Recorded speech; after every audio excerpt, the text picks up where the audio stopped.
Hey, it's Dr. Deal with 5 reasons why you keep expecting you from everyone else, and that's why you keep getting disappointed. You know, in any relationship that we're in, we set expectations for people in our mind, right? But the problem goes is that sometimes we don't sit down and discuss those expectations, and we just assume that everybody is going to be like we are, or they're going to do the things that we do. And here's 5 reasons why that's not going to happen. And there's so many more than 5. And that leads me to number 1. None of us love the same. Like, we all have different love languages. And sometimes the way I love you is not the way that you're going to love me. And that's why we get disappointed when that doesn't happen.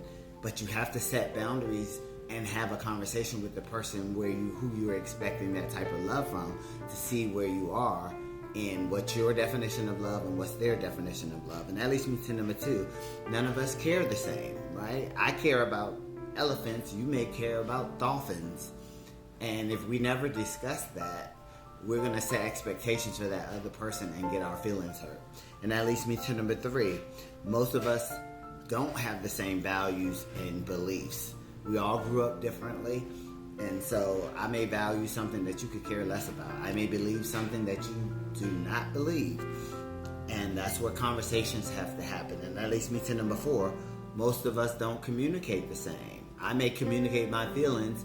You may shut down every time feelings are discussed.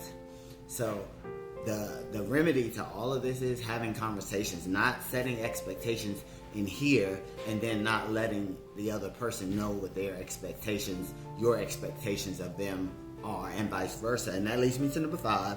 Most of us are not on the same page anyway. And so again, I could be thinking one way. I could be thinking, for example, a relationship. I could be thinking we're moving along and we're going to date exclusively in another week or 2. The other person can be like, I don't even consider us dating. We're just getting to know each other. We're just building a friendship. And so right there you have different things. You're not on the same page.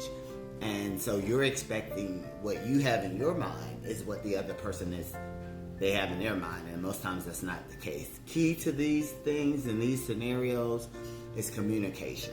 If you're struggling with that, I suggest if you're a couple, you go to couples counseling.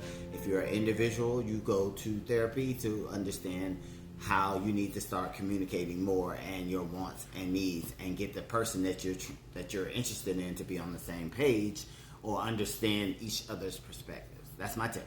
All right.